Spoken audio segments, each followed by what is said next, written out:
তাদের সঙ্গে আরবিকে মুখোমুখি দাঁড় করিয়ে দিলেন। কি লাভ হলো এতে?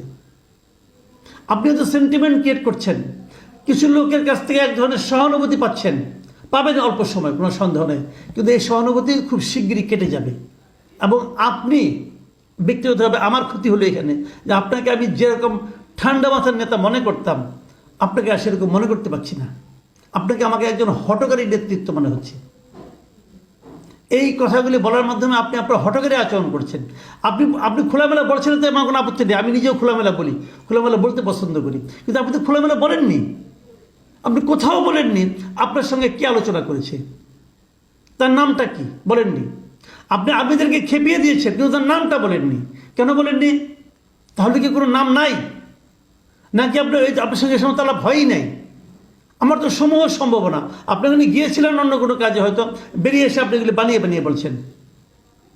যদি এমন হয়, হতেই পারে, বুঝতে হবে। 11 তারিখের ঘটনা, গল্প বানাতে 10 দিন লাগলো কেন? তখন বললেন না কেন? দিন তো 10 দিন চলে গেছে। নাকি কারোর সঙ্গে আলাপ করেছেন, নাকি কেউ আপনাকে পরামর্শ দিয়েছে? আমরা কিছু নাম